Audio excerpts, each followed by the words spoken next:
because you named a few things that we can do or we can feed our microbiota with. But if I was to ask you, what are the top 5 things that I could start doing right now to improve my microbiota, what would those be? Okay, so first is, okay, reflect on your life. Reflect on the food that you put in your plate. So let's start there because that's a big issue. So how much vegetables you have compared to your protein, so your meat? Uh, how much is junk food that you're going to eat during the day? So in your plate, you should have at least 3/4 of your plate should be uh, some vegetables. So that's a lot for people. So even if you start just increasing a little bit at the time, that will be the biggest benefit for you for so many things. The second thing is look at where your produce, when you buy them, where do they come from? Are they organic? And they don't need to be totally organic, but do you know the farm that your vegetables are coming from? So are there farms around you that maybe you could buy your vegetables from that are regenerative agriculture? So which means that they are very aware of the microbiota in the soil, and they don't put any herbicide or pesticide to kill the microbiota. So you know that when you buy vegetables from them, not only will you have even more nutrition than the other one, but you will have a very good microbiota that will exchange with yours and that will diversify yours even more, and that will make you healthier. So those are things that you can start. The reflection needs to be there. And the other one is, okay, what do you do for your stress? Because the stress is incredible how it turns so many things in your body functioning the wrong way. So you want to reflect on, okay, what's the stress in my life? And I know some of my clients, they're in big, big jobs. So they say, oh, stress all the time. And I always tell them, well, okay, you have a big job. So we know then that we have to put all kinds of things for you to do in your lifestyle so that it will reduce your stress in a way of you'll recuperate from it, and hopefully you can regenerate. But that you don't do when you have big stress in your life. This is not something you can do once a week. You need to do it. You need to bring those things on a constant basis. Now, those things that for some people that have a lot of money, they can do a lot, but for some other people that don't have as much money, there are a lot of things that you can do.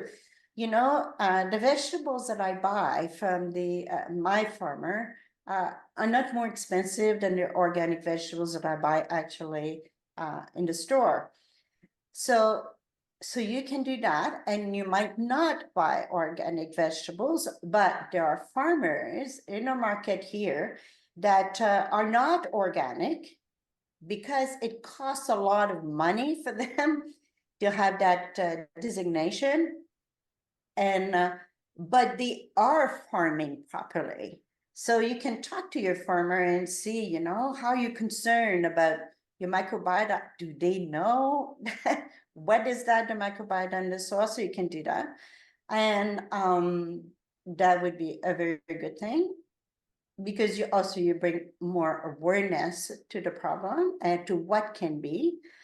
So we had the plant, the choosing your vegetables, the stress. So one of the things with the stress is also you can go in a very cold.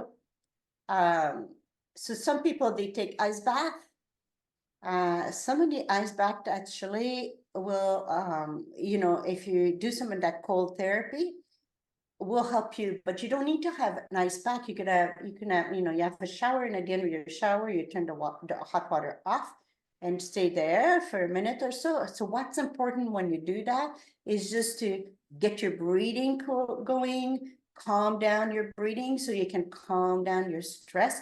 That's a big reset. Go walk in the wood, walk in the park. Those are also big things because you're with nature and you will be closer to get more microbiota into you as you touch the soil or you touch the trees or you touch the flowers.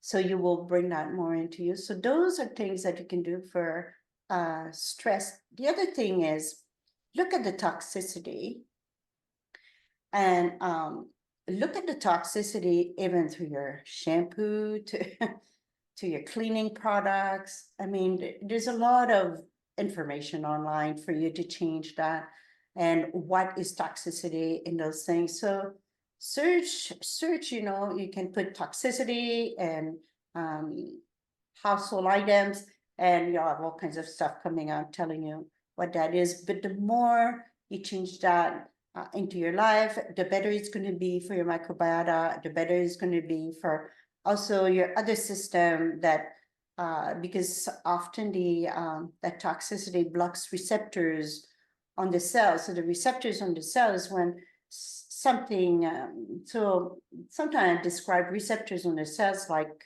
dock, in the water, and the balls come and attach to the dock. Well, it's the same thing on the cells. So let's say you have a membrane. I'm sure everybody kind of know what the cells look like.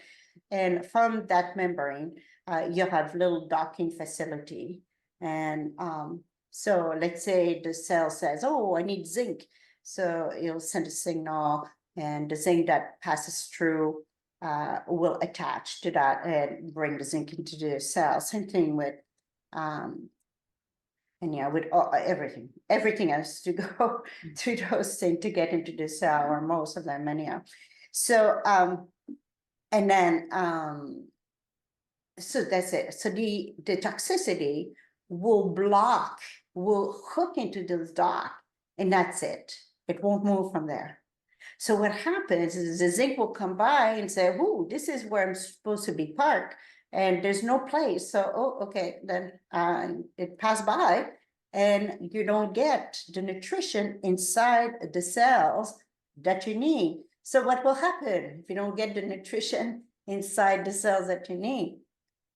You'll get sick. That cells will get sick.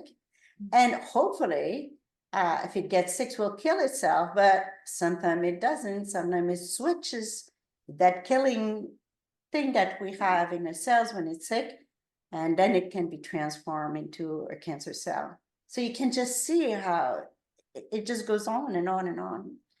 So those are the few things that I would do. Decrease your sugar. Sugar is a big issue with the imbalances of the microbiota, and those when they're not real sugar, those sugar, no calorie sugar, well, they cause lots of issues for the microbiota. So sugar is not good for us. You can have a little bit. You can have maybe a teaspoon or two for a week or two. I know that's not a lot, so if you even decrease it to a teaspoon a day, that would be beneficial. But sugar is another big one to look at. Okay. Those are really good good tips. And yeah, there's a lot to learn about the microbiota. Yeah, Learn. it's so incredible. Okay, excellent. Thank you, And Dr. Marcel. You want to go ahead? yeah, and it really connects us with the planet. It's a big connection, and because it connects our immune system, you see, like, it does so much for the immune system, and it's so connected to the planet that's our link, right? So now we have to think about the planet because future generation, what will happen and be worse than what we have. Yes. All right. Well, thank you. This is very informative.